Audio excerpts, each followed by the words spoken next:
Hey guys, welcome back to Outrun Online. In this video, we're going to be covering the gap jump.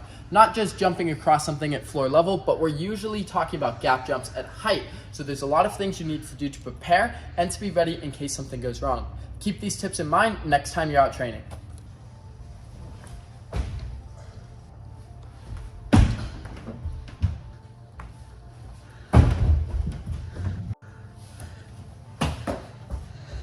When preparing for a gap jump, tape measures can be useful to figure out what time or what distance you're actually jumping. However, over time, you want to build up the skill of being able to predict your jumping capability and determine if you can make a jump on the fly.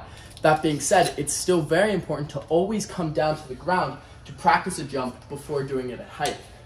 The first thing to consider is what kind of takeoff to use. This can vary a lot depending on what you're comfortable with and the amount of room you have leading into your jump. Here are the most common ones we use. Takeoffs are the most important part of the jump, so make sure you practice each of these variations on ground level so you're ready for what gaps you encounter. When you're practicing, pay close attention to exactly where the edge of your takeoff is so that you always have perfect foot placement. If you mess up on your landing, you have a lot of options. However, if you miss a step on your takeoff, it's really hard to recover. Here are a few other common details to keep in mind. First, the step up. Often, when we're going for a gap jump, there's a small raised platform in front of our takeoff, so we have to be ready to step up and over it going for our jump. Next, depending on the surface, you want to try and wrap your toes over the edge of the box, even if you're wearing shoes. That way you can avoid any slips as you jump. If your takeoff is thin like this, your best option is likely a broad jump, a standing 2-foot jump. If you have a little bit more room and need a lot of power, another option is to step into your broad jump. However, if the gap distance is easy for you to make, you might be more comfortable with a standing single leg takeoff. Let's say, for instance, the gap you need to cover is further than you can broad jump though. Use one step into a single leg takeoff to build up speed and use that speed to cover the distance. Given the right amount of room and the necessary distance in your jump, you'll always get the farthest takeoff with a running jump.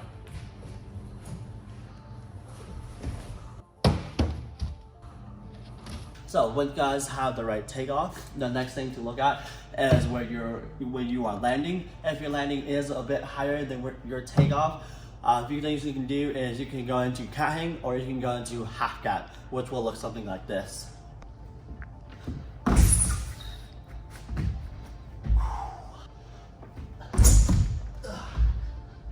The next gap jump you guys will run into is when you're landing is even to your takeoff. So one way to do this is a crane. Remember, a crane is 1 foot on top and 1 foot on the bottom. You can also do a precision landing, but you don't have to stick it.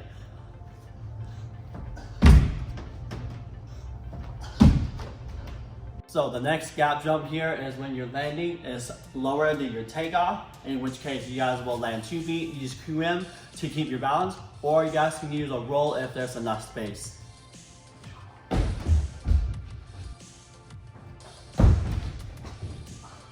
When you guys are doing a gap jump, make sure you focus on your air form.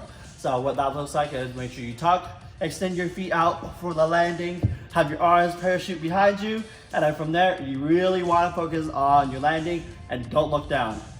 Before you jump, you should assess whether it's better to overshoot or undershoot your landing.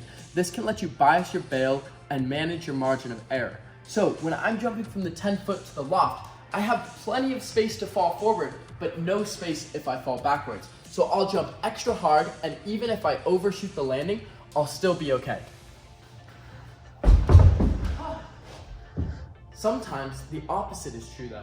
In this jump, coming from the loft over to the skyscraper, if I overshoot the landing, there's bars in my way and a lot could go wrong.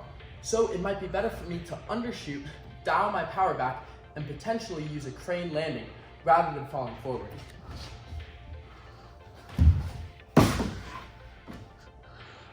Before you guys start practicing bigger and more difficult gap jumps, it's important you learn how to bounce back into cat hang. This can save you if you have an undershoot or a slip out and need to catch yourself before falling backwards. The bounce back to cat hang requires a really good full squat. If you don't have enough power to stay on top, you'll squat down as low as you can, place both hands on the wall, and let your feet take a small bounce and then slide down. It's very important to have a nice strong grip, so make sure your hands aren't too sweaty. The bounce back to cat hang is most important for helping us avoid really big falls.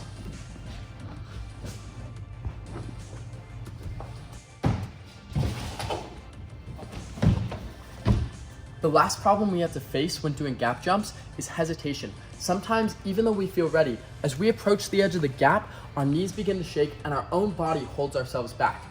In order to overcome this, we have to make sure we're comfortable with every aspect of the jump, from the distance by doing it on the ground to the takeoff, airform, landing, and even potential bails.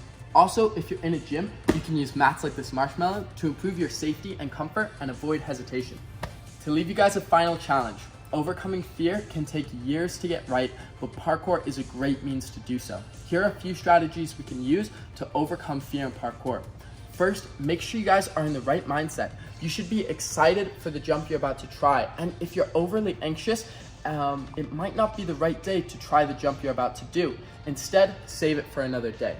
Also, make sure you're training all the time at ground level so you're sure of your abilities and know what you're able to do before you take it up high.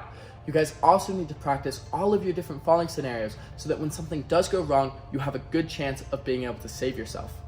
Last, I want to talk to you about a pattern of commitment. This is the most powerful tool for overcoming hesitation. If you take every little jump you do seriously and focus on all the details, over time, your body will begin to trust your mind more, so that when you guys are about to go for something scary, but know you're ready, your body's less likely to hesitate. Alright, thank you guys for joining us for another week of Outrun Online. Make sure you guys stay safe and have fun out there, and we will catch you guys next time.